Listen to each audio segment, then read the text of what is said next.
जब माताओं को पता चला कि अवधपुरी के दरवाजे पर चार चार डोलियां आकर के रुकी हैं, तीनों मैयाएं आनंदित हो गईं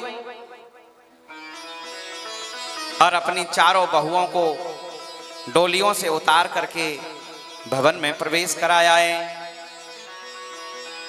सबसे पहले देव मंदिर में जाकर के भगवान रंगनाथ भगवान का दर्शन कराया है और कौशल्या मैया जानकी जी का मुख देखने के लिए आई, मुंह दिखाई करने के लिए आई। अच्छा, कौशल्या मैया को यह घमंड था कि बहू चाहे कितनी भी सुंदर आ जाए लेकिन मेरे राघव के बराबर सुंदर नहीं आएगी।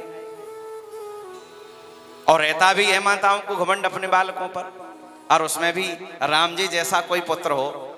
कितने सुंदर हैं, कोट कोट कंदर्प दर्प दमनीय जिनकी अंगक कांति है, जिनका दर्शन करने के लिए यदि साक्षात काम भी आ जाए, कामदेव भी आ जाए तो मूर्छित होकर के गिर जाए। ऐसे अंग कांति वाले श्री राम के अनुरूप दुल्हन कहां मिलेगी, ये सोच करके कौशल्या जी सोचती थी कि कितनी भी सुंदर आ जाए लेकिन राघव से तो 19 ही आएगी, इतनी सुंदर नहीं आ सकती है। और आज जब कौशल्या मैया ने जानकी जी का घूंघट खोला और जैसे ही घूंघट खोला जानकी जी को देख करके स्तब्ध हो गई कौशल्या मैया। हे भगवान, मैं तो सोचती थी 19 आएगी लेकिन बहू तो छोरा से 22 आई है, इतनी सुंदर। अब सोचती हैं कि इसको मुंह दिखाई में क्या दूं। अयोध्या में उन्हें कोई ऐसी संपत्ति नहीं दिखी जो जानकी जी को मुंह दिखाई में दे सकती। क्या प्रदान करूं इसको, इतनी सुंदर बहू है। पास में राम जी खड़े थे, राम जी का हाथ लिया और राम जी का हाथ लेकर के जानकी जी के हाथ में देकर के कहती हैं, अरे जानकी, तेरी मुंह दिखाई में कोई अनुरूप वस्तु मुझे इस अयोध्या में तो नहीं लगी, लेकिन मैंने राघव को ही तुम्हें मुंह दिखाई में दे दिया। आज से मैंने सारे अधिकार राघव के तुझे दे दिए। तेरे अनुरूप तो यही है मुंह दिखाई में।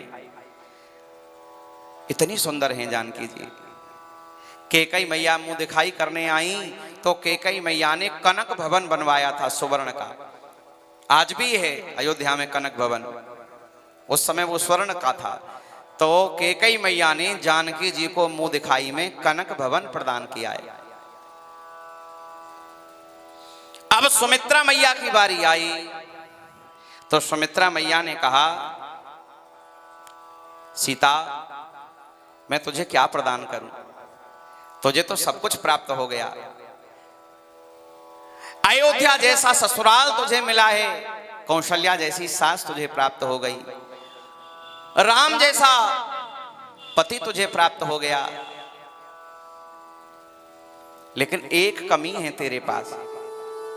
क्या? कोई पुत्र नहीं है तेरे पे ना। लक्ष्मण जी पास में खड़े थे, लक्ष्मण जी का हाथ पकड़ करके सुमित्रा मैया ने जानकी जी के हाथ में देकर के कहा, आज से लक्ष्मण सुमित्रा पुत्र नहीं है, आज से ये लक्ष्मण जानकी तेरा पुत्र हो गया। मैं तुझे अपनी तुझे तेरी सेवा में सौंपती हूं। लक्ष्मण जी को जानकी जी की सेवा में सौंप दिया।